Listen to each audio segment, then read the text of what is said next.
Hi అండి. ఇవి శనగపప్పుతో చేసే వడలు. వడలు కూర చేయాలంటే ఎలాగో చూపిస్తాను చూడండి. చాలా బాగుంటుంది. ఫస్ట్ చింతపండు రసం తీసుకొని పెట్టుకోవాలి. అందులో కారం 1½ స్పూన్ వేసుకోవాలి. పసుపు హాఫ్ టేబుల్ స్పూన్ వేసుకోవాలి. ఉప్పు తగినంత వేసుకోవాలి. ఇవన్నీ వేసుకొని కలుపుకోవాలి మొత్తం స్పూన్తో. కలిపిన తర్వాత ఆయిల్ పెట్టుకొని పోపు వేసుకోవాలి. పోపు తాలింపు వేసుకున్న తర్వాత కొన్ని ఉల్లిపాయలు రెడ్ కలర్ వచ్చేదాకా వేయించుకొని తర్వాత మళ్ళీ ఉల్లిపాయలు ఒక 2 ఉల్లిపాయలు కట్ చేసుకొని వేసుకోవాలి. ఇవి కూడా కొంచెం మగ్గాక ఇట్లా కొంచెం కాస్త మగ్గిన తర్వాత ఒక 2 టమాటాలు కట్ చేసుకొని వేసుకోవాలి. ఈ 2 టమాటాలు కూడా ఇందులో ఉల్లిపాయలు కొంచెం రెడ్డిష్గా వచ్చాక వేసుకోవాలి. కరివేపాకు వేసుకొని కొంచెం ఇట్లా అది కూడా తాలింపులో వేయించుకున్న తర్వాత 2 టమాటాలు చిన్న సైజు టమాటాలు 2 కట్ చేసుకోవాలి. అవి కూడా చిన్న చిన్న ముక్కలు పీసెస్ లాగా చేసుకొని ఇలా వేసుకోవాలి.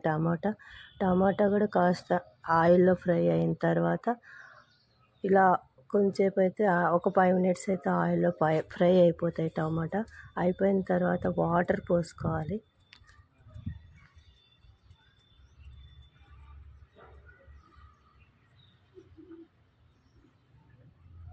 ఇలా మగ్గిన తర్వాత వాటర్ పోసుకోవాలి. మనము చింతపండు రసం కలిపి పెట్టుకున్నాం కదా, చింతపండు రసంలోనే కారం ఉప్పు అన్నీ కలుపుకున్నాం కదా, ఇది వేసుకోవాలి. ఇది వేసుకున్న తర్వాత కాస్త మరలిన తర్వాత కొంచెం ఒక 5 మినిట్స్ అలా స్టవ్ మీద పెట్టుకొని మరలాలి. అది ఈ రసం అంతా మరలిన తర్వాత ఈ వడలు ఉంటాయి కదా, శనగపప్పుతో చేసిన వడలు, ఆ వడలు ఒక్కొక్కటి అందులో వేసుకోవాలి. ఇలా వేసుకున్న తర్వాత ఒక 5 మినిట్స్ అలా ఉంచేసేయాలి. ఉంచేసిన తర్వాత అదంతా రసం అంతా వడ పీల్చేసుకుంటుంది.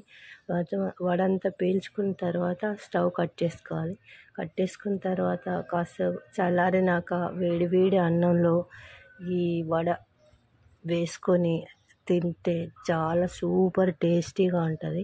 ఇది వచ్చేసి వడలు పులుసు అంటారు. మేమైతే ఇలాగే చేసుకుంటాం వడలు. శనగపప్పుతోటి వడ చేసుకున్న తర్వాత ఆ వడని ఇలా పులుసులా చేసుకొని ఇలా ఉంటుందండి.